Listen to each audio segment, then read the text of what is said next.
Stay at the surface, and the surface is all you'll see.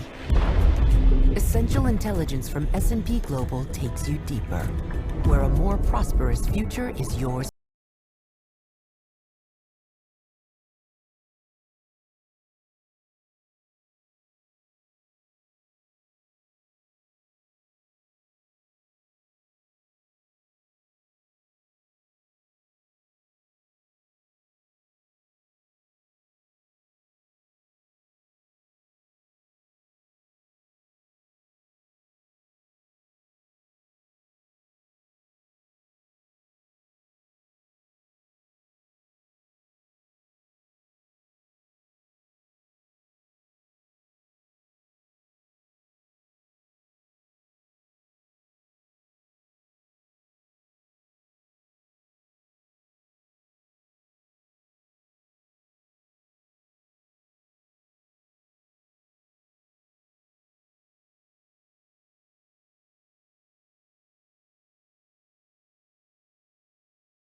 We've all known just one queen. She's the person that we've always looked up to. She was extraordinary. Наші думки і молитви з вами. I realized just how important she was. Bei uns hier in Deutschland wurde sie bewundert und verehrt. Huge part of my life, my family's life. Her words and presence were a source of comfort, hope and solace.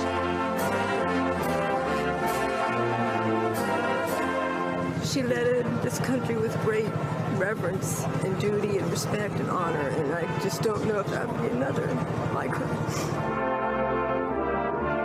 Il mondo sta a noi di lutto. An icon, really, isn't she? We've all grown up with her. I can't really believe it, to be honest. She was one of my favorite people in the world.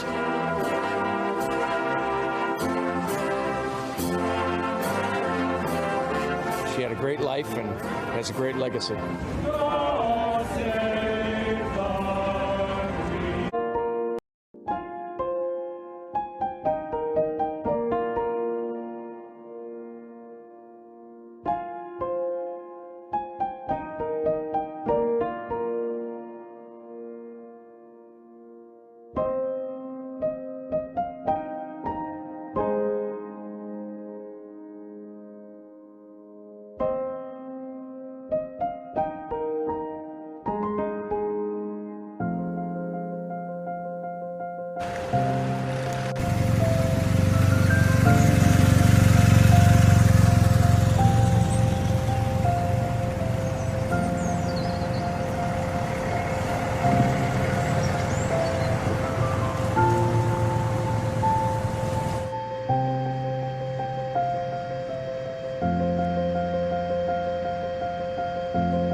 Happy Christmas.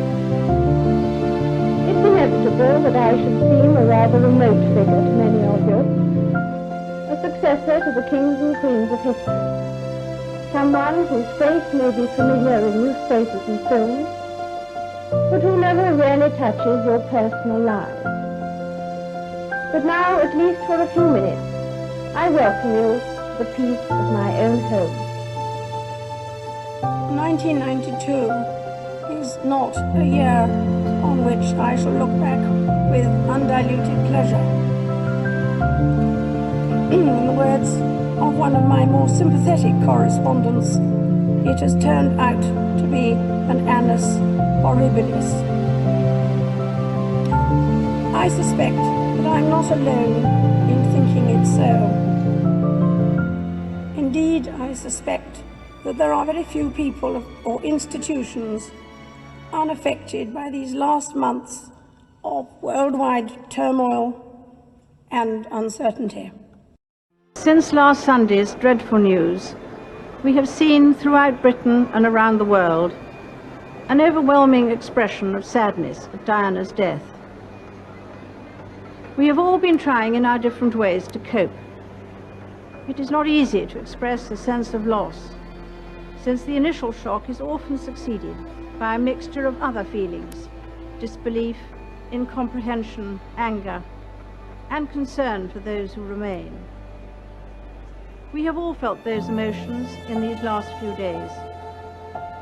So what I say to you now, as your Queen and as a grandmother, I say from my heart. First, I want to pay tribute to Diana myself. She was an exceptional and gifted human being. In good times and bad, she never lost her capacity to smile and laugh, nor to inspire others with her warmth and kindness. I admired and respected her for her energy and commitment to others, and especially for her devotion to her two boys. I, for one, believe there are lessons to be drawn from her life and from the extraordinary and moving reaction to her death. All too often, I fear Prince Philip has had to listen to me speaking. Frequently, we have discussed my intended speech beforehand, and as you will imagine, his views have been expressed in a forthright manner. He is someone who doesn't take easily to compliments, but he has quite simply been my strength and stay all these years. And I and his whole family, and this and many other countries, owe him a debt greater than he would ever claim, or we shall ever know. I believe I was last here in 1957. 2,500 delegates and their wives rose to greet the Queen. They represented 82 member nations. Since then, I have traveled widely and met many leaders, ambassadors, and statesmen from around the world. I address you today as Queen of 16 United Nations member states and as head of the Commonwealth of 54 countries. In tomorrow's world, we must all work together as hard as ever if we are truly to be United Nations. I'm speaking to you at what I know is an increasingly challenging time. A time of disruption in the life of our country. A disruption that has brought grief to some, financial difficulties to many, and enormous changes to the daily lives of us all. I want to thank everyone on the NHS frontline, as well as care workers and those carrying out essential roles, who selflessly continue their day-to-day duties outside the home in support of us all.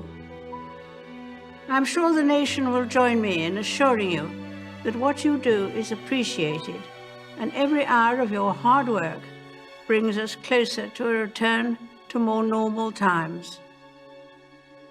I also want to thank those of you who are staying at home, thereby helping to protect the vulnerable and sparing many families the pain already felt by those who have lost loved ones.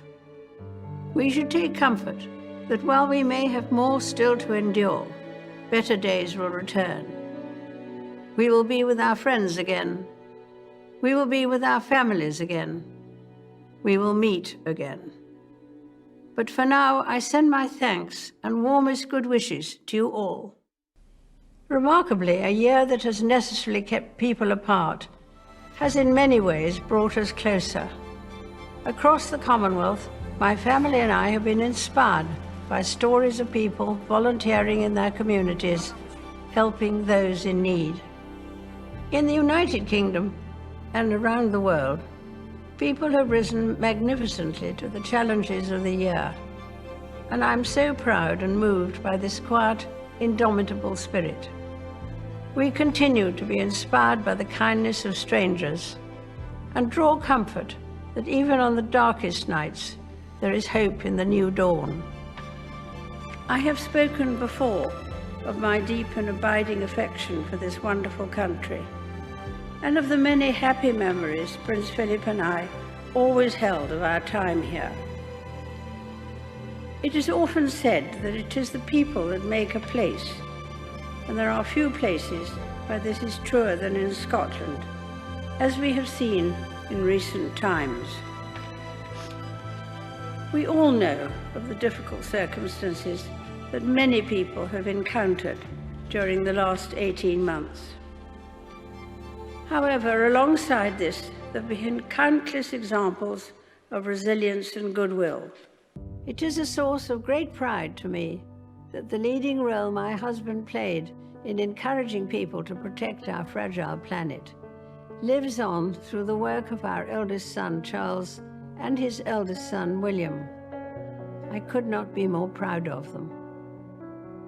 Indeed, I have drawn great comfort and inspiration from the relentless enthusiasm of people of all ages, especially the young, in calling for everyone to play their part. Of course, the benefits of such actions will not be there to enjoy for all of us here today. None of us will live forever. But we are doing this not for ourselves, but for our children and our children's children, and those who will follow in their footsteps.